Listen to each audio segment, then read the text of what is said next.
Hello, it's me again. So, I'm at the restaurant. It's summertime, the year 2000.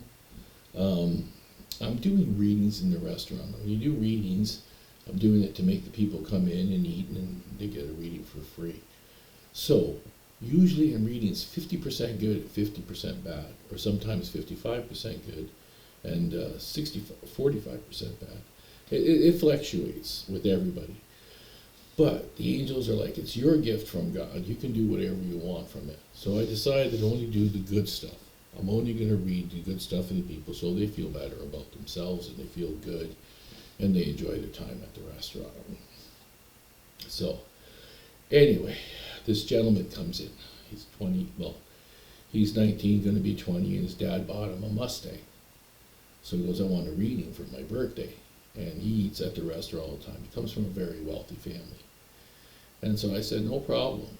And then the angels come to me and go, you got to tell this person something. Now, what I got to tell this person is catastrophic, which I really don't like.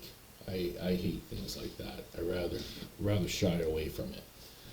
But if there's a life or death situation, then I got to tell the truth, which sucks, but they're very rare usually. So anyway, I'm doing the reading, and I did all the positive stuff, and I said, listen, I've got something I got to tell you. Tomorrow night is Saturday. Tomorrow is Saturday. I did the reading on Friday. And I know you just got a Mustang for your birthday. And he goes, wow, that's pretty cool that you know that. And I says, yeah, don't drive that car and don't drink and drive. You're not supposed to drink and drive anyway. But he's like, gets upset, and he goes, you're only supposed to give good news. I heard you only give good news. And I says, yes, 90% of the time I do. But when I see something really, really bad, I gotta tell them, like, especially this. So please don't drive tomorrow night, and don't drink and drive. He leaves. He was very upset with me. And he wasn't a very nice person. He was arrogant, selfish, rude, a spoiled child. So I tell him all that stuff, but that's what I got from him. The next day, Saturday night, Sunday morning, I get the news that he smashed his Corvette. He had his cousin with him. They both got injured. He ended up in a body cast and died for a minute, or almost a minute or something like that. But he killed 3 other people, or they were killed in the accident due to his drinking and driving.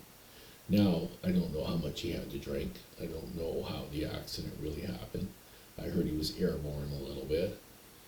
But anyway, I'm like, oh man, it was something really sad, right? It was an older lady and 2 children. I didn't really like this very much. But anyway, about 3 months to 4 months later, he comes into my restaurant with crutches. Both legs were broken and his 2 arms. But he was out of the body cast except for the casts on his legs and the casts on his arms. And they were going to be there for another month or 2. And he came to talk to me. And I says, no, I don't want to talk to you. And then the angels intervened again. And they says, listen, you got to help him. And I said, why? He's a very selfish, involved person. He cares only about himself and what just happened. And I told him not to do this. I told him not to drive. I told him not to drive his car that night. And he still did. And the angel was like, no, you've got to help him. So I said, okay, I'll help him. So he sits down and he goes, I'm starting to hear voices. I said, what?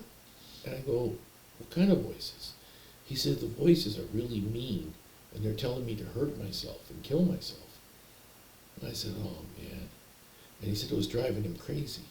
Now trying to remember myself, I've been hearing voices since I was a child. So I brought up in it. That's all I ever heard is voices. If these voices go away from me, I think I will go crazy. Because I hear them all the time.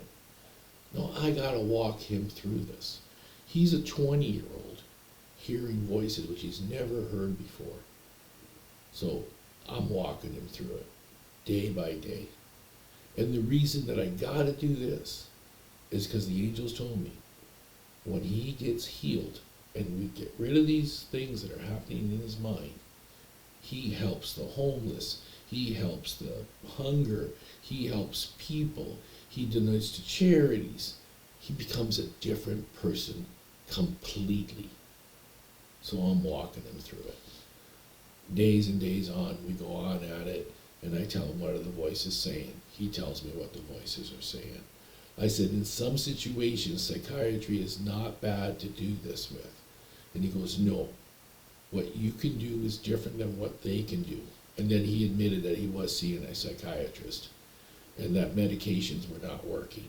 And I said, okay, when the voices tell you to do something bad, you tell the voices that you don't want to do that. And when they ask you why, you tell them why should you do that. You argue with the voices. You let them know that you're in control of yourself and you are not going to listen to the things that they want you to do that are bad. And try to keep a spark of goodness in you and happiness and stuff like that every time they come. Because evil hates happiness. Evil hates good. And this is evil trying to get him to hurt himself and to commit suicide.